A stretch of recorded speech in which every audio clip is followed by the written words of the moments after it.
প্রিয় মাধ্যমিক পরীক্ষার্থী বন্ধুরা, বিশ্বাস টিউটোরিয়াল ইউটিউব চ্যানেলে আমি কেবি স্যার তোমাদেরকে স্বাগত জানাচ্ছি। আজকে আমি তোমাদের সামনে উপস্থাপন করব তোমাদের দশম শ্রেণীর প্রথম গল্প জ্ঞানচক্ষু। আশাপূর্ণা দেবী রচিত তোমাদের দশম শ্রেণীর সাহিত্য সঞ্চয়ন গ্রন্থের অন্তর্গত এই জ্ঞানচক্ষু গল্পটি আমি সম্পূর্ণ শব্দার্থ বিশ্লেষণের মধ্যে দিয়ে প্রত্যেকটি লাইন ধরে ধরে তোমাদের কাছে এমনভাবে আলোচনা করব যা শুনলে তোমরা আশা করছি শেষ পর্যন্ত যদি শোনো তাহলে তোমাদের এখান থেকে যে ধরনের প্রশ্ন দিক না কেন তোমরা নিজেরাই উত্তর করতে পারবে। তাই প্রথম থেকে শেষ পর্যন্ত দেখতে থাকো, অবশ্যই এখান থেকে সমস্ত প্রশ্নের উত্তর তোমরা আজই পেয়ে যাবে। দেখো, জ্ঞানচক্ষু এই গল্পটি লাইন ধরে বিশ্লেষণের আগে তোমাদেরকে কয়েকটি বিষয় সম্পর্কে জেনে নিতে হবে। প্রথমেই বললাম যে জ্ঞানচক্ষু গল্পটি লিখেছেন আশাপূর্ণা দেবী, ইনি লেখিকা। আর এই জ্ঞানচক্ষু গল্পটি এর উৎস অর্থাৎ যে গ্রন্থ থেকে নেওয়া হয়েছে তা হচ্ছে কুমকুম নামক গল্প সংকলন গ্রন্থ। এই গল্পটা অর্থাৎ জ্ঞানচক্ষু গল্পটি আমরা যদি সমগ্র গল্পটা মানে প্রথম থেকে শেষ পর্যন্ত এই গল্পটা পড়ি তাহলে তিনটি অংশে আমরা ভাগ করতে পারি। সেটা প্রথমটাতে আমরা যেটা বুঝতে পারবো যে গল্পটির প্রথমে আমরা দেখতে পাবো তপন নামক এক বালকের অজানাকে জানা ও জ্ঞানচক্ষু খুলে যাওয়া। মানে প্রথম যে বিষয়টা সেটা হচ্ছে এটা। আর দ্বিতীয় যে ভাগটা রয়েছে সেখানে আমরা দেখতে পাবো তপন তার লেখক মেশোকে দেখে অনুপ্রাণিত হয়ে, এটা তপনের হবে বন্ধুরা, স্বপনের হয়ে গেছে, তপনের নতুন সৃষ্টির আনন্দে মেতে ওঠা। 3 নম্বর যে ভাগটি রয়েছে নতুন সৃষ্টি মানে গল্প তপন লিখেছিল যেটা, যখন পত্রিকায় সম্পূর্ণ ভিন্ন রূপে মানে আলাদাভাবে পুরোটাই পাল্টে ছাপা হয় তখন একটি বালক হৃদয়ের ভেঙে চূর্ণ হয়ে যাওয়া। এই 3টে বিষয়ের উপর আলোকপাত করে আমরা সম্পূর্ণ গল্পটি চলো এমনভাবে বিশ্লেষণ করব যাতে তোমাদের সমস্ত প্রশ্নের উত্তর তোমরা এখান থেকে পেয়ে যাও। তার আগে আমরা জেনে নেব জ্ঞানচক্ষু মানেটা কি, জ্ঞানচক্ষু অর্থ কী। দেখো, জ্ঞানচক্ষু বলতে বোঝায় জ্ঞানরূপ চক্ষু। আর সাধারণভাবে যদি আমরা বলি জ্ঞানচক্ষু বলতে আমরা বুঝবো যে কোনো কিছু জানতে পেরে যাওয়ার পরে, মানে আমরা একটা জিনিস জানতাম না সেটা জানতে পেরে যে বোধ, যে বুদ্ধি বা যে বিবেক জেগে ওঠে সেটাই হচ্ছে জ্ঞানচক্ষু। চলো তাহলে বন্ধুরা প্রত্যেকটা লাইন ধরে আলোচনা করা যাক, প্রথম থেকে শেষ পর্যন্ত সঙ্গে থাকো, সমস্ত প্রশ্নের উত্তর তোমরা পেয়ে যাবে। প্রথম দেখো, কথাটা শুনে তপনের চোখ মার্বেল হয়ে গেল। প্রথমে আমরা দেখতে পাচ্ছি একটা কথা তপন শুনেছে, সেটা শুনে তার চোখ মার্বেল হয়ে গেল। মার্বেল মানে অবাক হয়ে চোখ কাচের গুলির মতো মানে গোল গোল পাকিয়ে গেল, তপন অবাক হয়ে গেছে। নতুন মেসোমশাই মানে যার সঙ্গে এই কদিন আগে তপনের ছোটো মাসির বিয়ে হয়ে গেল দেদার ঘটাপটা করে, সেই তিনি নাকি বই লেখেন, সেসব বই নাকি ছাপাও হয়। অনেক বই ছাপা হয়েছে মেসোর। দেখো, তপন একটা ছোট বালক, যে আমরা আস্তে আস্তে সমস্ত কিছু জানতে পারবো। সে শুনতে পেরেছে যে যে মেসোর সঙ্গে মানে তার ছোটো মাসির যার সঙ্গে বিয়ে হয়েছে তিনি নাকি একজন লেখক, তিনি বই লেখেন, সেগুলো আবার ছাপাও হয়। এই কথাটা শুনে তপন একদম বিস্মিত হয়ে গেল, তার চোখটা মার্বেলের মতো হয়ে গেল। প্রত্যেকটা লাইন ইম্পর্টেন্ট, দেখে নাও। তার মানে তপনের নতুন মেসোমশাই একজন লেখক, সত্যিকার লেখক। এটা তপন জানতো না, কিন্তু সেটা যখন জানতে পারলো তখন কিন্তু তার চোখটা মার্বেল হয়ে গেল। পরের লাইন, জলজ্যান্ত একজন লেখককে এত কাছ থেকে কখনো দেখেনি তপন, দেখা যায় তাই জানতো না। তার মানে একজন লেখককে যে এত কাছ থেকে দেখা যায় এটা তপন কোনোদিনই ভাবতেও পারেনি আর আগে জানতও না। লেখকরা যে তপনের বাবা, ছোটো মামা বা মেজো কাকুর মতো মানুষ এই বিষয়ে সন্দেহ ছিল তপনের। দেখো, এই লাইনটা অত্যন্ত গুরুত্বপূর্ণ শর্ট কোশ্চেনের জন্য। এই বিষয়ে সন্দেহ ছিল তপনের। কোন বিষয়? যে তপনের ছোটো মেসো যে লেখক আর লেখকরা যে তপনের বাবা, ছোট মামা বা মেজ কাকুর মতোই সাধারণ মানুষ, এ বিষয়ে তপনের সন্দেহ ছিল। আসলে তপন জানতো যে লেখকরা কোনো আলাদা ধরনের মানুষ হন, আর পাঁচটা সাধারণ মানুষের মতো লেখকরা হন না। ঠিক আছে, এই সন্দেহটা যে ছিল সেটা কিন্তু আস্তে আস্তে ভেঙে যাচ্ছে তপনের। কিন্তু নতুন মেশোকে দেখে জ্ঞানচক্ষু খুলে গেল তপনের। দেখো, তপন একটা বিষয় জানতো না। তপন কি জানতো? যে লেখকরা হয়তো আলাদা জগতের মানুষ, আলাদা ধরনের মানুষ, আর পাঁচটা সাধারণ মানুষের মতো মানুষ লেখকরা নন। কিন্তু তার ছোট মেশোকে যখন কাছ থেকে দেখতে পারলো তপন, তখন কিন্তু তপনের একটা বোধের সঞ্চার হলো, বা তার মধ্যে একটা উপলব্ধি জেগে উঠল। তাই বলা হচ্ছে তার জ্ঞানচক্ষু খুলে গেল। আশ্চর্য, কোথাও কিছু উল্টোপাল্টা নেই, অন্যরকম নেই, একেবারে নিছক মানুষ। কার সম্পর্কে বলা হয়েছে? তপনের ছোট মেশো, অর্থাৎ তার লেখক মেশো সম্পর্কে বলা হয়েছে। সেই লেখক মেশো যে একেবারে সাধারণ মানুষের মতোই, তপনের বাবা, কাকা, ছোট মামা এদের মতোই সাধারণ মানুষ, কোনো কিছুতে কোনো পরিবর্তন নেই, এটাই তপন ভাবছে। সেই ওদের মতোই দাড়ি কামান, সিগারেট খান, খেতে বসেই আরে ব্যাস এত কখনো খাওয়া যায় বলে অর্ধেক তুলে দেন, চানের সময় চান করেন এবং ঘুমের সময় ঘুমন। তাহলে লেখকরা কিন্তু তপন যেটা ভেবেছিল আলাদা ধরনের মানুষ বা আলাদা গোছের মানুষ বা আলাদা জগতের মানুষ, সেরকম কিন্তু নয়। আস্তে আস্তে তপন তার মেশোকে খুব কাছ থেকে দেখতে পেয়ে বুঝতে পারলো যে তার লেখক মেশো তার বাবা, ছোট মামা বা কাকুর মতো দাড়ি কামান, সিগারেট খান, খেতে বসে তার বাবা, কাকা বা মামা যেমন বলে আরে ব্যাস এত কখনো খাওয়া যায় এরকম বলে অর্ধেক তুলে দেন, মানে সমস্ত কিছুই তার যে রিলেটিভগুলো রয়েছে তাদের মতোই তার লেখক মেশোর আচরণ। তাছাড়া ঠিক ছোট মামাদের মতোই খবরের কাগজের সব কথা নিয়ে প্রবলভাবে গল্প করেন, তর্ক করেন, আর শেষ পর্যন্ত এদেশের কিছু হবে না বলে সিনেমা দেখতে চলে যান, কি বেড়াতে বেরোন সেজেগুজে।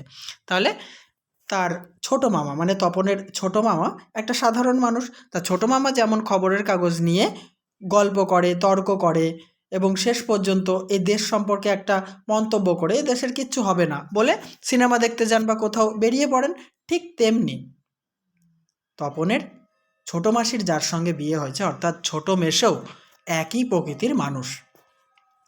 মামার বাড়িতে এই বিয়ে উপলক্ষেই এসেছে তপন। তাহলে তপন কেন এসেছে মামার বাড়িতে? তার ছোট মাসির বিয়ে উপলক্ষে। আর ছুটি আছে বলেই রয়ে গেছে। বিয়েতে এসে তপনের যেহেতু ছুটি আছে তাই কিছুদিন রয়ে গেছে তপন মামার বাড়িতে। ওদিকে মেশোরও নাকি গরমের ছুটি চলছে, তাই মেশো শ্বশুর বাড়িতে এসে রয়েছে কদিন। তাহলে দেখো একটু পরেই তোমরা জানতে পারবে তপনের যে লেখক মেশো তিনি একজন প্রফেসর, তারও গরমের ছুটি চলছে, তাই তিনি শ্বশুর বাড়িতে অর্থাৎ তপনের মামা বাড়িতে কয়েকদিন রয়ে গেছেন। তাই অহরহই জলজান্ত একজন লেখককে দেখবার সুযোগ হবেই তপনের, আর সেই সুযোগেই দেখতে পাচ্ছে তপন। লেখক মানে কোনো আকাশ থেকে পড়া জীব নয়, তপনদের মতোই মানুষ। তাহলে তপনের এতদিনের একটা ধারণা ছিল যে লেখকরা হয়তো কোনো অন্য জগতের মানুষ বা বিশেষ কোনো ধরনের মানুষ, কিন্তু তপন কাছ থেকে একদম ঘন ঘন দেখতে পেয়ে কি বুঝতে পারল যে লেখক মানে কোনো আকাশ থেকে পড়া কোনো জীব নয়, তপন বা তপনের বাবা, মামা, কাকা এনাদের মতোই একদম সাধারণ মানুষ। তবে তপনেরই বা লেখক হতে বাধা কী? দেখো তপন যখন বুঝতে পারল একজন সাধারণ মানুষই লিখতে পারেন, তা যখন এটা বুঝতে পারলো তখন তপন ভাবলো যে তারই বা লেখক হতে বাধা কী, তার মানে তপনও চাইলে লিখতে পারে, এটা তপন বুঝতে পারল। মেসোমশাই কলেজের প্রফেসর, এখন ছুটি চলছে তাই সেই সুযোগে শ্বশুরবাড়িতেই রয়ে গেছে কদিন, আর সেই সুযোগে দিব্যি একখানি দিবানিদ্রা দিচ্ছিলেন। ছোট মাসি সেই দিকে ধাবিত হয়। দেখো এই যে এখানে বলছে তপনেরই বা লেখক হতে বাধা কী, অর্থাৎ তপন যখন বুঝতে পারে তখন সে গল্প লেখার কিন্তু চেষ্টা করে। তা তপনের ছোট মেসো একজন কলেজের প্রফেসর, তাই গরমের দিনে দুপুরবেলাতে দিনের বেলা ঘুমোচ্ছিলেন ছোট মাসি সেই দিকেই ধাবিত হয়, মানে দৌড়ে যায়। তপন অবশ্য না করে প্রবল আপত্তি তোলে, কিন্তু কে শোনে কার কথা। আসলে তপন একটা গল্প লিখেছে, সেই গল্পটা ছোট মাসিকে দেখিয়েছে, ছোট মাসি আবার সেটাকে যাচাই করার জন্য বা দেখানোর জন্য তপনের ছোট মেশোর দিকে কিন্তু দৌড়ে চলে গেছে। তপন প্রথম দিকে আপত্তি করে, কিন্তু সেই কথা ছোট মাসি কানে না তুলে কিন্তু ছোট মেশোর দিকেই চলে যায়। ততক্ষণে তো গল্প ছোট মেশোর হাতে চলেই গেছে। হইচই করে দিয়েছে ছোট মাসি তার ঘুম ভাঙিয়ে। তাহলে তপনের গল্পটা ছোট মাসি হাতে করে নিয়ে ছোট মেশোর কাছে, অর্থাৎ তার লেখক মেশোর কাছে নিয়ে গেছে, এবং হইচই করাতে লেখক মেশোর ঘুম ভেঙে গেছে এবং সে গল্পটা দেখে নিয়েছে। তপন অবশ্য মাসির এই হইচইতে মনে মনে পুলকিত হয়। মাসি তপনের গল্পটা দেখে আনন্দিত হয়েছে, হইচই করেছে, এতে কিন্তু তপন মনে মনে খুশিই হয়েছে। পুলকিত মানে খুশি হয়েছে। মুখে আ করলেও হয়, মানে মুখে যতই আ করুক না কেন, আপত্তি জানাক না কেন, তপনের যে গল্পটা নিয়ে মাসি ছোট মেশোর কাছে গেছে, তপন তাতে কিন্তু খুশিই হয়েছে। কারণ লেখার প্রকৃত মূল্য বুঝলে নতুন মেশোই বুঝবে, রত্নের মূল্য জহুরির কাছে। এই লাইনটা ভেরি ইম্পর্ট্যান্ট লাইন। দেখো, এই যে রত্নের মূল্য জহুরির কাছে, এই লাইনটা ভেরি ইম্পর্ট্যান্ট লাইন। তাহলে রত্নের মূল্য জহুরির কাছে বলতে কি বোঝানো হয়েছে? যে এখানে তোমাদের বুঝতে হবে, রত্ন মানে হচ্ছে তপনের লেখা ওই গল্পটি, আর জহুরি অর্থাৎ যে রত্ন যাচাই করে তাকে জহুরি বলা হয়। তাই জহুরি হচ্ছে তপনের ছোট মেশো। এই লাইনটা তুলে খুব প্রশ্ন আসে যে রত্নের মূল্য জহুরির কাছে বলতে কি বোঝানো হয়েছে। যেহেতু তপন প্রথম একটা গল্প লিখেছে, তাই সেই গল্পের মূল্য দিতে বা মূল্যায়ন করতে একমাত্র যে গল্পটির মর্ম বুঝবে তিনি হচ্ছেন তপনের লেখক মেশো। অস্থানে অমূল্য দ্রব্য নিক্ষেপ করে, মানে উলুবনে মুক্ত ছড়িয়ে তো লাভ নেই। যে যা বোঝে না তাকে যদি সেটার মূল্যায়ন করতে দেওয়া হয়, সে কিন্তু সেটা বুঝবে না। তাই যেহেতু তপনের মেশো লেখক, তাই তপন যে গল্পটা লিখেছে এটার মানে বা এই সম্পর্কে বুঝলে একমাত্র তার মেশোই বুঝতে পারে, তাই এটা বলা হয়েছে রত্নের মূল্য জহুরির কাছেই। একটু পরেই ছোট মেশো ডেকে পাঠান তপনকে, এবং বোধ করি নতুন বিয়ের শ্বশুরবাড়ির ছেলেকে খুশি করতেই বলে ওঠেন, তপন, তোমার গল্প তো দিব্যি হয়েছে, একটু কারেকশন করে করে দিলে ছাপতে দেওয়া চলে। তাহলে এই যে তপনের যে নতুন গল্পটা, প্রথম গল্পটা, এটা যখন মাসি তার মানে স্বামী বা তপনের ছোট মেশোকে দেখান, তখন একটু বাদে সেটা পড়ে নিয়ে তপনের ছোট মেশো তপনকে ডেকে পাঠান এবং তপনকে বলেন যে তোমার গল্প তো দিব্যি হয়েছে, একটু কারেকশন করে, মানে একটু একটু ভুল টুল আছে, একটু যদি কিছু পরিবর্তন করা যায় তাহলে সেটা ছাপতে দেওয়া যায়। এই যে কথাটা, এটা কিন্তু আসলে নতুন বিয়ে হয়েছে, শ্বশুরবাড়ির কাউকে খুশি করার জন্য কিন্তু এই তপনের লেখক মেশো হয়তো এই কাজটা করেছেন।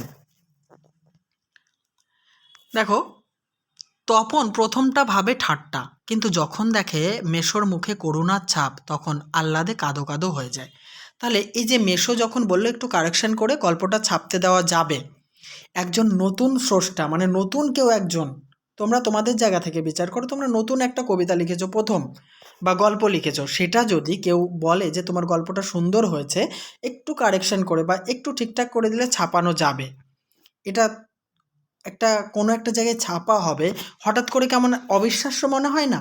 তা তপনেরও এটাই মনে হয়েছে যে এটা হয়তো ঠিক নয়, মেশো হয়তো ঠাট্টা করছে। কিন্তু পরে যখন মেশোর মুখে করুণার ছাপ, মানে একটা কি বলবো, করুণা ঝরে পড়ছে যে না, তপনের এরকম কিছু একটা আছে ভেতরে, এটা ছেপে দেওয়া যাবে, তখন তপন আহ্লাদে কাঁদো কাঁদো হয়ে যায়। মানে সে যা সৃষ্টি করেছে সেটার মূল্য পেতে চলেছে, এটা ভেবে তপন আহ্লাদে কাঁদো কাঁদো হয়ে যায়। তাহলে বাপু তুমি ওর গল্পটা ছাপিয়ে দিও, মেশো মাসি বলে। মেশোর উপযুক্ত কাজ হবে সেটা। তাহলে এই যে মেশোর উপযুক্ত কাজ হবে সেটা, এটাও গুরুত্বপূর্ণ লাইন। কোন কাজটা হবে উপযুক্ত কাজ? যে মেশো যদি তপনের গল্পটা একটা পত্রিকায় ছাপানোর ব্যবস্থা করে তাহলে সেটাই হবে মেশোর উপযুক্ত কাজ। মেশো তেমনি করুণার মূর্তিতে বলেন, তা দেওয়া যায়, আমি বললে সন্ধ্যাতারার সম্পাদক না করতে পারবে না।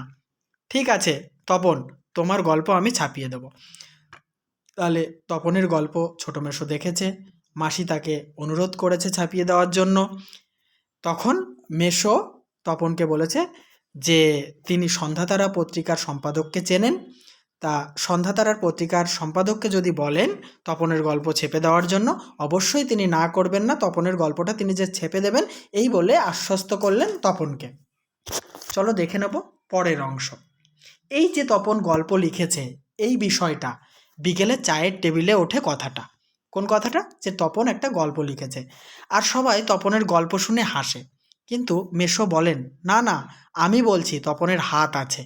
মানে তপন যে একটা নতুন কিছু লিখেছে, একটা বালক একটা কিছু লিখেছে, অল্প বয়সী একটা ছেলে একটা গল্প লিখেছে, এই ব্যাপারটাকে সবাই যেন একটু ভালোভাবে নিতে পারছে না, সবাই একটা ঠাট্টা তামাশা এসব ভাবছে, তাই গল্পটা শুনে হাসছে। তখন মেশো বলে সবাইকে, না না, আমি বলছি তপনের হাত আছে। এই যে তপনের হাত আছে বলতে কি বোঝানো হয়েছে? দেখো, তপনের হাত আছে বলতে তপনের ভাষার প্রতি দখল আছে, অর্থাৎ তার ভাষা জ্ঞান যথেষ্ট আছে, এটাই বোঝানো হয়েছে। আবার বলছে চোখও আছে। চোখও আছে বলতে বোঝানো হয়েছে যে তপনের বিষয় নির্বাচন করার ক্ষমতা আছে, মানে কোন বিষয় নিয়ে লিখলে সেটা একটা ভিন্ন মাত্রা পাবে, সেটা একটা সুন্দর স্থান পাবে, সেটা কিন্তু তপন বুঝতে পারে। তাই হাত আছে মানে ভাষার দখল, আর চোখ আছে মানে মানে কি বলবো, চোখ আছে মানে বোঝানো হয়েছে যে বিষয় নির্বাচন করার ক্ষমতা। নচেত এই বয়সে ছেলে মেয়েরা গল্প লিখতে গেলেই তো হয় রাজারানির গল্প লেখে, নয়তো খুন জখম অ্যাক্সিডেন্ট অথবা না খেতে পেয়ে মরে যাওয়া এইসব মাল মশলা নিয়ে বসে। তাহলে তপনের ছোট মেশো বলছে তপনের যা বয়স, এই বয়সের ছেলেমেয়েরা যদি গল্প লিখতে বসে তাহলে তারা কি ধরনের গল্প লেখে?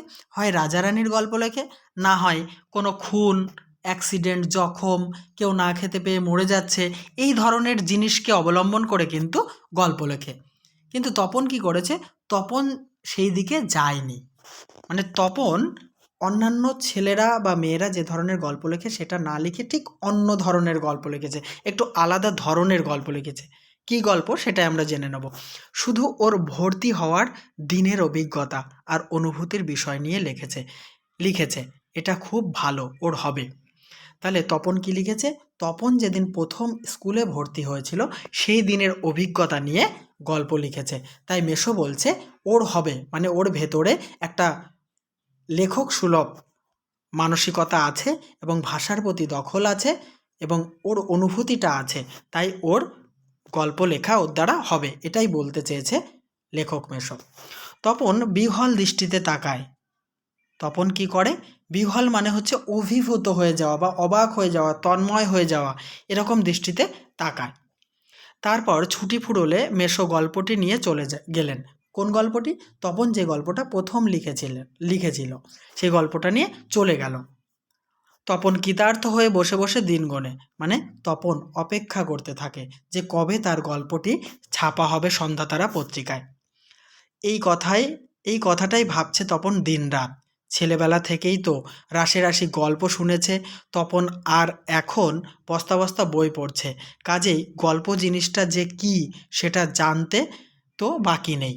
তাহলে ছেলেবেলা থেকেই তপন রাশি রাশি মানে গাদা গাদা গল্প শুনেছে, আর এখন একটু বড় হয়েছে, পড়া শিখেছে, তাই বস্তা বস্তা মানে প্রচুর গল্পের বই পড়ছে। কাজেই গল্প জিনিসটা কী সেটা কিন্তু তপন খুব ভালোই বুঝতে পারে। শুধু এটাই জানা ছিল না সেটা এমন একজন মানুষই লিখতে পারে। মানে তপন গল্প অনেক পড়েছে, তারপরে গল্প অনেক শুনেছে, কিন্তু তপন একটা জিনিসই জানতো না, যে এই গল্পগুলি একজন সহজ মানুষ, সাধারণ মানুষ, তপনের মতোই মানুষ বা তপনের বাবা কাকা ছোটো মামাদের মতোই সাধারণ জীবনযাপন করে যে মানুষরা, তাদের মতোই একজন মানুষ এই গল্প লেখেন। নতুন মেসোকে দেখে জানলো সেটা। এই লাইনটাও ভেরি ইম্পর্টেন্ট। মানে নতুন মেসোকে দেখে কি জানতে পারলো? যে তপন জানতে পারলো যে সাধারণ মানুষই যে গল্প লিখতে পারে, এই বিষয়টা তপন নতুন মেসোকে দেখে জানলো। তবে আর পায় কে তপনকে?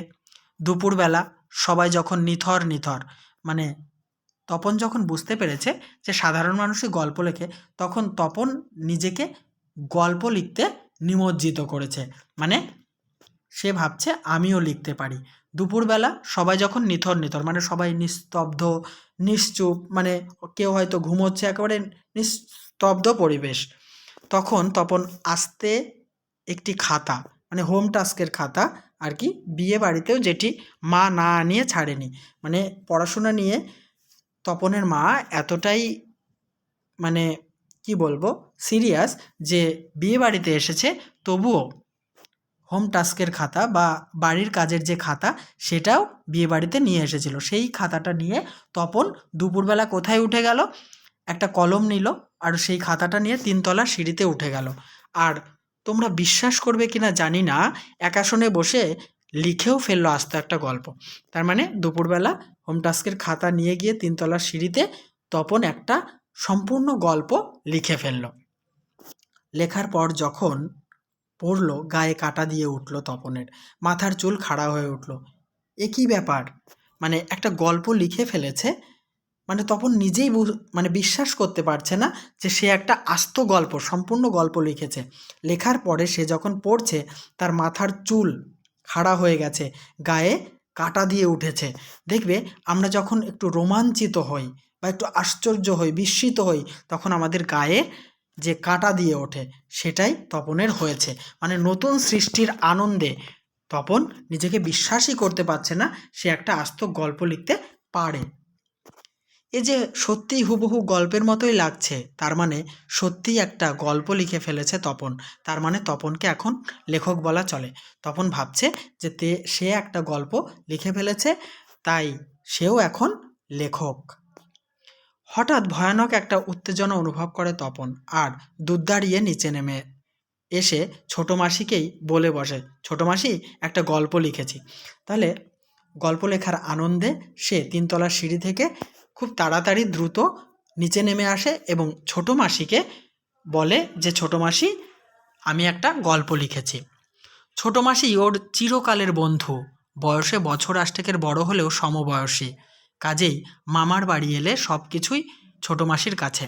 তাহলে ছোটো মাসি তপনের থেকে 8 বছরের বড়, কিন্তু সমস্ত হাসি ঠাট্টা, সমস্ত কথা শেয়ার করা, সমস্ত কিছুই কিন্তু তপন তার ছোটো মাসিকেই একেবারে বন্ধুর মতো করে বলে সব কিছু। তাই তার গল্প লেখার কথাও ছোটো মাসিকেই প্রথম শেয়ার করেছে। তাই এই ভয়ানক আনন্দের খবরটা ছোটো মাসিকে সর্বাগ্রে দিয়ে বসে। তাহলে ভয়ানক আনন্দ কোনটি? যে তপন একটা গল্প লিখে ফেলেছে, এই খবরটা ছোটো মাসিকে দেয়। তবে বিয়ে হয়ে ছোটো মাসি যেন একটু মুরব্বি হয়ে গেছে, তাই গল্পটা সে সবটা না পড়েই একটু চোখ বুলিয়েই বেশ পিঠ চাপড়ানো সুরে বলে, ওমা, এ তো বেশ লিখছিস রে, বেশ লিখেছিস রে, কোনোখান থেকে টুকলিফাই করিসনি তো? তাহলে ছোটো মাসি বছর 8 মানে 8 বছরের বড় হলেও বিয়ের পরে একটা মুরব্বি মানে মাতব্বর বা একটা ভারিক্কি ভাব এসে গেছে ছোটো মাসির মধ্যে। তাই তপন যখন প্রথম গল্পটা তার মাসিকে দিল, সে পুরোটা পড়ল না, তাই বলল, বাহ, বেশ তো লিখেছিস, কারোটা টুকলিফাই মানে কারোটা দেখে দেখে হুবহু লিখে দিসনি তো? তখন তপন কি বলছে, ছোটো মাসি, ভালো হবে না বলছি। তপন এ কথাটা বলল ছোটো মাসিকে। আরে বাবা, খেপছিস কেন? জিজ্ঞেস করছি বই তো নয়, রোজ তোর মেসোমশাইকে দেখাই।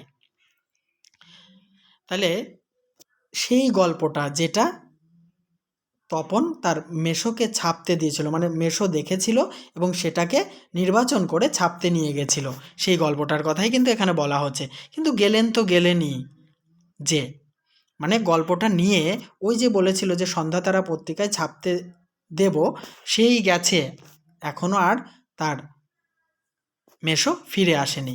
কোথায় গল্পের সেই আঁটোসাঁটো ছাপার অক্ষরে গাঁথা চেহারাটি, যার জন্যে হাঁ করে আছে তপন মামার বাড়ি থেকে বাড়িতে চলে এসেও? মানে কোনো একটা লেখা ছাপার অক্ষরে তপন দেখতে পাবে তার লেখা। এই যে একটা আনন্দ, এই আনন্দটা নিজের চোখে দেখার জন্য এবং উপলব্ধি করবার জন্য তপন সেই আজও বসে আছে কবে তার ছোট মেসো তার ছাপানো গল্পটি এনে তাকে দেখাবে। পরের লাইন, এদিকে বাড়িতে তপনের নাম হয়ে গেছে। দেখো এই লাইনটাও অত্যন্ত গুরুত্বপূর্ণ। তপনের কি নাম হয়ে গেছে? কবি, সাহিত্যিক, কথাশিল্পী। মানে বাড়িতে সবাই যেন একটা ঠাট্টা করছে। তপন যে একটা গল্প লিখতে পারে এই ব্যাপারটা সবার কাছে কেমন যেন একটা মানে হাস্য কৌতুকের বিষয় হয়ে গেছে। সবাই যেন এটাকে সিরিয়াসভাবে নিচ্ছে না, আর উঠতে বসতে ঠাট্টা করছে, তোর হবে, হা বাবা তোর হবে। মানে সবাই একটা হাসি তামাশা করছে যে তপন যে লিখছে এই ব্যাপারটা নিয়ে সবাই একটু মজা করছে। তবু এই সব ঠাট্টা তামাশার মধ্যেই তপন আরও 2-3টে গল্প লিখে ফেলেছে। তাহলে এটাও একটা শর্ট প্রশ্ন যে এইসব ঠাট্টা তামাশার মধ্যে তপন আরও কয়টি গল্প লিখেছে? 2-3টে। ছুটিয়ে ফুরিয়ে এসেছে, হোম টাস্ক হয়ে ওঠেনি, তবু লিখছে। লুকিয়ে লিখছে, যেন নেশায় পেয়েছে। কোন নেশায় পেয়েছে? দেখো এই যে যেন নেশায় পেয়েছে, কোন নেশায়? তপনের গল্প লেখার নেশায় পেয়েছে। হোম টাস্ক অর্থাৎ ছুটিতে স্কুলের যে বাড়ির কাজ দিয়েছে সেটা কিন্তু তপনের করা হয়নি, কিন্তু সে গল্প লিখে চলেছে। তারপর ছুটি ফুরলো, রীতিমতো পড়া শুরু হয়েছে। প্রথম গল্পটি সম্পর্কে একেবারে আশা ছাড়া হয়ে গেছে, বিষণ্ণ মন নিয়ে বসে আছে, এমন সময় ঘটলো সেই ঘটনা। তাহলে ছুটি ফুরিয়ে গেছে, সেই যে মেসো তার গল্পটা নিয়ে ছাপবে বলে চলে গেছিল, সেই গল্পটা এখনও পর্যন্ত ছেপে দেয়নি। এর মাঝখানেই 2-3টে গল্প আরও লিখে ফেলেছে তপন, কিন্তু সেই আশা ছেড়ে দিয়েছে যে তার প্রথম গল্পটা যে মেসো ছেপে দেবে বলেছিল সেটা যে ছাপা হবে, সেই আশাটা তপন ছেড়ে দিয়েছে। হঠাৎ একটা ঘটনা ঘটলো। কি ঘটনা? দেখো, ছোট মাসি আর মেসো একদিন বেড়াতে এলো, হাতে এক সংখ্যা সন্ধ্যা তারা। তাহলে হঠাৎ একদিন তপনের ছোট মাসি আর মেসো এসেছে তপনদের বাড়িতে, হাতে নিয়ে এসেছে সন্ধ্যা তারা পত্রিকা। কেন? হেতু? সন্ধ্যা তারা নিয়ে কেন? মানে তপনের মনে একটা প্রশ্ন জাগছে, এই যে ছোট মাসি মেসো এসেছে, কেন এসেছে, কারণটা কি, আর সন্ধ্যা তারা পত্রিকাই বা নিয়ে কেন এসেছে? বুকের রক্ত ছলকে ওঠে তপনের। মানে এটাও একটা ইম্পর্ট্যান্ট লাইন যে কখন বুকের রক্ত ছলকে উঠেছিল। মানে যখন লেখক মেসো এবং তার মাসি এক সংখ্যা সন্ধ্যা তারা পত্রিকা নিয়ে তপনদের বাড়িতে এসেছিল, তপন ভেবেছিল যে হয়তো ওই সন্ধ্যা তারা পত্রিকায় তার লেখা গল্প আছে বা গল্প ছাপা হয়েছে, এ কথা ভেবে কিন্তু তার বুকের রক্ত ছলকে উঠেছিল। তবে কি সত্যিই তাই? সত্যিই তপনের জীবনের সবচেয়ে সুখের দিনটি এলো আজ? তাহলে তপন এতদিন যা ভাবছিল, যার জন্যে প্রহর গুনছিল, যার জন্য দিন গুনে চলেছিল, যে তার লেখা গল্প সন্ধ্যা তারা পত্রিকায় ছাপার অক্ষরে সে দেখতে পাবে, তাহলে কি ছোট মেসো সেই ছাপানো গল্পটাই নিয়ে এসেছে? আজ কি তাহলে সত্যিই তপনের সুখের দিন? কিন্তু তাই কি সম্ভব? তপন মনে করছে এটাও কি সম্ভব যে তার লেখা এটা ছাপা হতে পারে? মানে নতুন হঠাৎ করে একটা কিছু হলে যেটা হয় আর কি। সত্যিকার ছাপার অক্ষরে তপন কুমার রায়ের লেখা গল্প হাজার হাজার ছেলের হাতে ঘুরবে? তপন ভাবছে একটা ছাপার অক্ষরে লেখা গল্প, তপনের নাম হচ্ছে তপন কুমার রায়, এটা মনে রাখবে, শর্ট কোয়েশ্চেন। হাজার হাজার ছেলে মেয়ের হাতে ঘুরবে, পৃথিবীতে এমন অলৌকিক ঘটনাও ঘটে। এই লাইনটাও ভেরি ইম্পর্ট্যান্ট। কোন ঘটনাকে অলৌকিক ঘটনা বলা হয়েছে? যে তপনের লেখা গল্প হাজার হাজার ছেলে মেয়ের হাতে ঘুরবে, এটা তপন আশাও করতে পারে না বা ভাবতেও পারে না, এটাকেই অলৌকিক ঘটনা বলা হয়েছে। তা ঘটেছে, সত্যিই ঘটেছে। সূচিপত্রেও নাম রয়েছে। দেখো সূচিপত্রেও নাম রয়েছে, মানে গল্পটা ছাপা হয়েছে, প্রত্যেকটা গল্পর যে বইটা থাকে মোটা, সেখানে কি কি গল্প বা কবিতা বা কী রয়েছে তার কিন্তু একটা সূচিপত্র বা তালিকা থাকে। সেই সূচিপত্রে কী নাম রয়েছে? প্রথম দিন, মানে গল্পটার নাম হচ্ছে প্রথম দিন, ঠিক যেভাবে আছে তোমরা সেইভাবেই লিখবে। প্রথম দিন ব্যাকেটে গল্প, শ্রী তপন কুমার রায়। ঠিক আছে? তাহলে গল্পের নাম হচ্ছে প্রথম দিন, ব্যাকেটে দেবে গল্প, আর শ্রী তপন কুমার রায়, লেখক হচ্ছে তপন কুমার রায়। পরের লাইন, সারা বাড়িতে শোরগোল পড়ে যায়, মানে সারা বাড়িতে তপনের যে একটা গল্প ছাপা হয়েছে এই নিয়ে একটা হই হুল্লোড় বেঁধে যায়। তপনের লেখা গল্প পত্রিকায় ছাপা হয়েছে, ওর লেখক মেশো ছাপিয়ে দিয়েছে। পত্রিকাটি সকলের হাতে হাতে ঘোরে, সকলেই একবার করে চোখ বোলায় আর বলে, বারে চমৎকার লিখেছে তো। তার মানে তপনের লেখা গল্প পত্রিকায় ছাপা হয়েছে, সবার মাঝে একটা মানে হইচই পড়ে যায়। ওর মেশো যে গল্পটা ছাপিয়ে দিয়েছে এটাও চারিদিকে ছড়িয়ে পড়ে, সবার হাতে হাতে পত্রিকাটা ঘোরে। মেশো অবশ্য মৃদু মৃদু হাসেন, বলেন, একটু আধটু কারেকশন করতে হয়েছে অবশ্য, নেহাত কাঁচা হাত তো। মানে এই যে তপনের গল্পটা মেশো ছাপিয়ে দিয়েছে, মানে এর জন্য মেশো কিন্তু গর্বিত। মানে উনি নিজেকে ক্রেডিট নিচ্ছেন যে তিনি তপনের গল্প ছাপিয়ে দিয়েছেন, একটু কারেকশন করতে হয়েছে, মানে একটু কোথাও ভুল টুল ছিল সেটা একটু ঠিকঠাক করে দিয়ে ছাপিয়ে দিয়েছে। নেহাত কাঁচা হাত তো, বলছে প্রথম প্রথম লিখেছে তো তাই এটা করতে হয়েছে। মাসি বলে, তা হোক, নতুন নতুন অমন হয়। তাহলে তপনের মাসি বলল যে নতুন নতুন ওরকম সবারই হয়, সবাই তো একবারে একজন উপযুক্ত রাইটার বা লেখক হতে পারে না, ভুলভ্রান্তি সবারই হয়। ক্রমশ ও কথাটাও ছড়িয়ে পড়ে। দেখো এটাও একটা ভেরি ইম্পর্ট্যান্ট লাইন। কোন কথাটা? মানে ওই মেশো যে গল্পটা কারেকশন করে ছাপিয়েছে এই কথাটা চারিদিকে ছড়িয়ে পড়ে। বাবা বলেন, তাই? তা নইলে ফট করে একটা লিখলো আর ছাপা হলো। এবার তোমরা দেখতে পাবে যে সবাই কেমন যেন তপনের লেখাটা ছাপা হয়েছে একটা সবাই যে একটু আনন্দিত হবে, তপনকে বাহবা দেবে, বা সবাই বলবে, বাহ তুই চালিয়ে যা, খুব ভালো হচ্ছে, মানে সাবাসই দেবে, সেরকম কিছু নয়। সবাই যেন একটা মানে কি বলবো, তপনকে একটু হাসি ঠাট্টা বিদ্রূপ এরকমভাবেই বলছে, যাতে তপন নিরুৎসাহ হয়ে পড়ছে। বাবা বলছে, কারেকশন না করে দিলে ছাপা হতো না, এরকম একটা ব্যাপার। মেজো কাকু বলেন, তা ওরকম একটি লেখক মেশো থাকা মন্দ নয়, আমাদের থাকলে আমরাও চেষ্টা করে দেখতাম। মানে একটা কথা ছড়িয়ে গেছে যে লেখক মেশো তপনের গল্পটা কারেকশন করে ছাপিয়ে দিয়েছে। তা বাবাও যেমন বলছে তেমনি মেজো কাকুও বলছে যে ওরকম যদি একটা মেশো থাকতো তাহলে আমরাও চেষ্টা করে দেখতাম, কারণ মেশো কারেকশন করে ছাপিয়ে দিত। এরকমভাবে সবাই যে যার মতো বলে চলেছে। ছোটো মাসি আত্মপ্রসাদের প্রসন্নতা নিয়ে বসে বসে ডিম ভাজা আর চা খায়। এটাও একটা ভেরি ইম্পর্টেন্ট শর্ট কোশ্চেন। আত্মপ্রসাদের প্রসন্নতা শব্দের অর্থ হচ্ছে অত্যন্ত পরিতৃপ্ত হয়ে বা খুশি হয়ে। ঠিক আছে? কি খাচ্ছে? ডিম ভাজা আর চা খাচ্ছে। আর মেশো কী খাচ্ছে? শুধু কফি খাচ্ছে। এটা খুব শর্ট প্রশ্নে তোমরা টেস্ট পেপারে দেখতে পাবে। আজ আর অন্য কথা নেই, শুধু তপনের গল্পের কথা আর তপনের নতুন মেশোর মহত্বের কথা। উনি নিজে গিয়ে না দিলে কি আর সন্ধ্যাতারার সম্পাদক তপনের গল্প কোড়ে আঙুল দিয়ে ছুতো? মানে এই যে তপনের গল্পটা ছাপা হয়েছে এতে কিন্তু তপনের থেকে তপনের মেশো বেশি ক্রেডিট পাচ্ছে, মানে তপনের মেশোই বেশি মানে সম্মান পাচ্ছে। কারণ সবাই বলছে যে তপনের গল্পটা কারেকশন করে যে দিয়েছে তার মেশো, আর উনি যদি মানে তপনের মেশো যদি নিজে গিয়ে সন্ধ্যাতারা পত্রিকার সম্পাদকের কাছে দিয়ে আসতো, মানে না গিয়ে দিয়ে আসতো, তাহলে ওই তপনের লেখা গল্প সন্ধ্যাতারার সম্পাদক ছুঁয়েও দেখতো না। তপন যেন কোথায় হারিয়ে যায় এসব কথার মধ্যে। গল্প ছাপা হলে যে ভয়ঙ্কর আহ্লাদটা হবার কথা সেই আহ্লাদ খুঁজে পায় না। তাহলে দেখো একটা নতুন সৃষ্টি করেছে, একটা নতুন কিছু তৈরি করেছে বা নতুন কিছু লিখেছে, সবাই কোথায় উৎসাহ দেবে সেটা না করে সবাই যেন কেমন একটা নেগেটিভ কথা বলছে, সবাই কোথায় তাই নিরুৎসাহ হয়ে পড়ছে। মানে একটা নতুন কিছু ছাপা হয়েছে সেখানে যে আনন্দ হবার কথা, সবার কথার মধ্যে দিয়ে তপন কেমন যেন একটা আঘাত পায়, উৎসাহ হারিয়ে যায়, নতুন কিছু সৃষ্টি করার আনন্দ সেটা কিন্তু তার ভেতরে আর দেখা যায় না। এটা একটু ঝাপসা উঠেছে।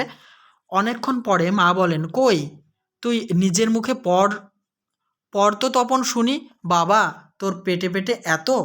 তখন তপনের মা বলছে, তপন তুই নিজের মুখে পড় দেখি তোর গল্পটা, তোর পেটে পেটে এত, তার মানে তুই গোপনে গোপনে এত দূর এগিয়েছিস, মানে গোপনে গোপনে গল্প লিখেছিস, এসব তো আমরা জানতেও পারিনি।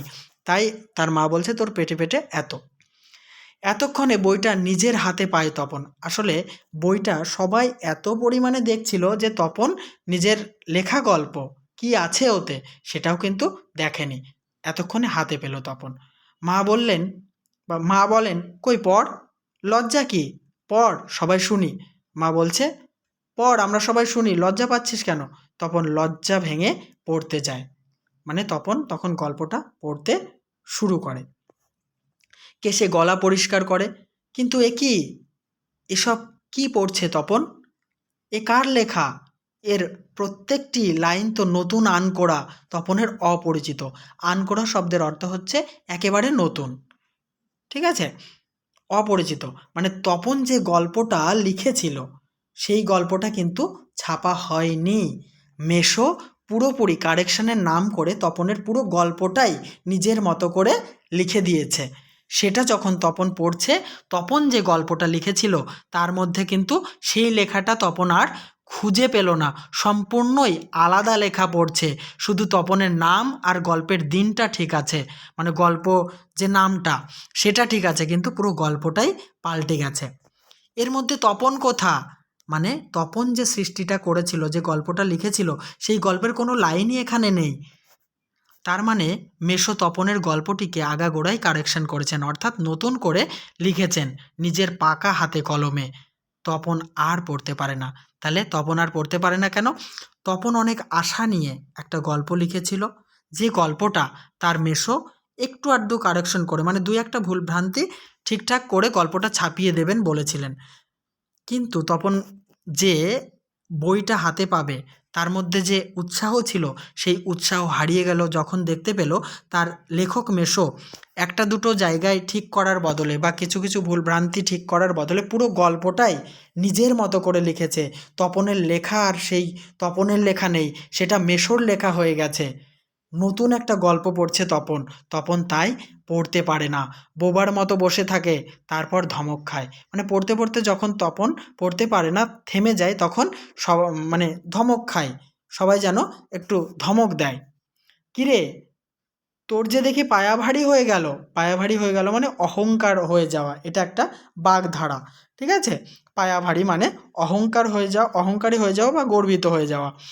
সবাই শুনতে চাইছে তবু পড়ছিস না, তা কি অতি আহ্লাদে, নাকি অতি আহ্লাদে বাক্য হরে গেল?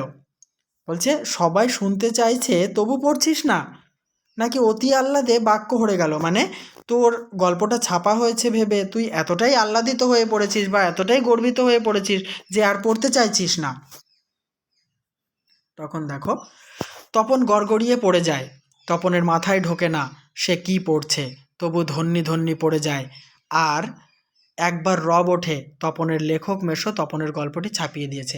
তার মানে সবাই যখন পড়তে বলে তপন বাধ্য হয়ে পড়ে। তপনের কিন্তু আর মন চায় না পড়তে, কারণ তার যে সৃষ্টি গল্পটা ছাপানোর কথা ছিল সেই গল্পটা কিন্তু ছাপা হয়নি। তপনের লেখক মেশোর গল্প ছাপা হয়েছে তপনের নাম দিয়ে, তাই বাধ্য হয়ে তপন জোর করে পড়ছে। তপনের কোনো আবেগ অনুভূতি সেখানে ছিল না। আর সবাই যেন একটা বাহবা দেয় তার মেশোর সম্পর্কে। তপন বইটা ফেলে রেখে চলে যায়।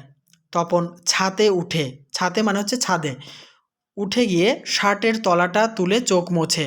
তপনের মনে হয় আজ যেন তার জীবনের সবচেয়ে দুঃখের দিন। এটাও খুব ইম্পর্ট্যান্ট লাইন। কোন দিনটা দুঃখের দিন?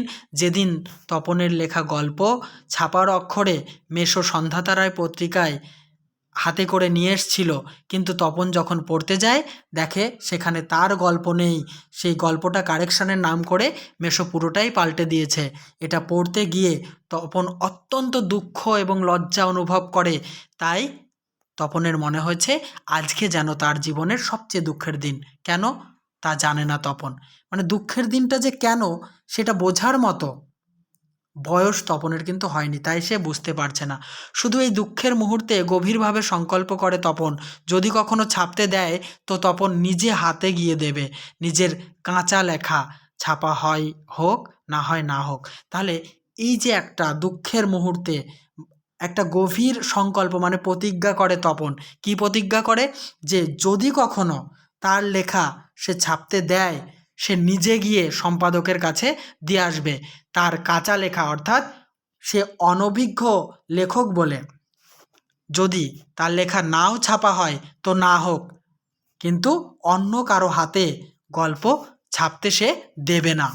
তপনকে যেন আর কখনো শুনতে না হয় অমুক তপনের লেখা ছাপিয়ে দিয়েছে। তাহলে এই যে তপনের যে সৃষ্টি গল্পটি বারবার তপন শুনছে যে তার মেসো সন্ধ্যাতারা পত্রিকায় ছাপিয়ে দিয়েছে, এটা যে তপনের লেখক তপনের যে কতটা লজ্জার, কতটা দুঃখের, কতটা অপমানের, তা একমাত্র তপনই বুঝতে পারছে। অর্থাৎ তপনের জায়গায় দাঁড়িয়ে কেউ যদি অনুভব করে, একমাত্র সেই বুঝতে পারবে যে কেউ একজন ছাপিয়ে দিয়েছে, সেই সুনাম সেই লেখকের চেয়ে যে ছাপিয়ে দিচ্ছে তারই কিন্তু বেশি হয়। তাই তপন দৃঢ়ভাবে সংকল্প করে যে পরবর্তীতে যেন তাকে শুনতে না হয় কেউ তার গল্প ছাপিয়ে দিয়েছে, সে নিজে গিয়ে সম্পাদকের কাছে গল্প ছাপতে দেবে, এতে ছাপা হয় বা না হোক। আর তপনকে যেন নিজের গল্প পড়তে বসে অন্যের লেখা লাইন পড়তে না হয়, তার চেয়ে দুঃখের কিছু নেই, তার থেকে অপমানের। মানে নিজের গল্প সে লিখেছে, ছাপতে দিয়েছে, পরে যখন দেখতে পাচ্ছে যে অন্যের লেখা গল্প সে পড়ছে, নিজের নামে লেখা আছে, এটা যে কতটা যন্ত্রণার, কতটা দুঃখের, কতটা অপমানের, যার সঙ্গে এই ঘটনাটা ঘটে সেই শুধু অনুধাবন করতে পারে বা উপলব্ধি করতে পারে বা বুঝতে পারে। তাই তপন সংকল্প করেছে যে সে নিজে গিয়ে লেখা সম্পাদকের হাতে দিয়ে আসবে, এতে যদি ছাপা হয় হোক, না হয় না হোক। তাহলে বন্ধুরা, আমি প্রথম থেকে শেষ পর্যন্ত গল্পটা তোমাদের সামনে তুলে ধরলাম লাইন বাই লাইন। তোমরা যদি পুরো গল্পটা শুনে থাকো 100% যে কোনো প্রশ্নের উত্তর তোমরা এখান থেকে দিতে পারবে। ভিডিওটি লাইক, কমেন্ট এবং শেয়ার করতে ভুলো না। আর প্রতিনিয়ত আমার চ্যানেলের প্লেলিস্ট ফলো করো, ওখানে সমস্ত নতুন নতুন ভিডিও তোমরা সারাদিনে যখন তখন আমি আপলোড করি তোমরা পেয়ে যাবে। তাহলে বন্ধুদের মাঝে অবশ্যই শেয়ার করো, আর কেমন লাগছে আমার পড়ানো অবশ্যই কিন্তু লিখে জানাতে ভুলো না।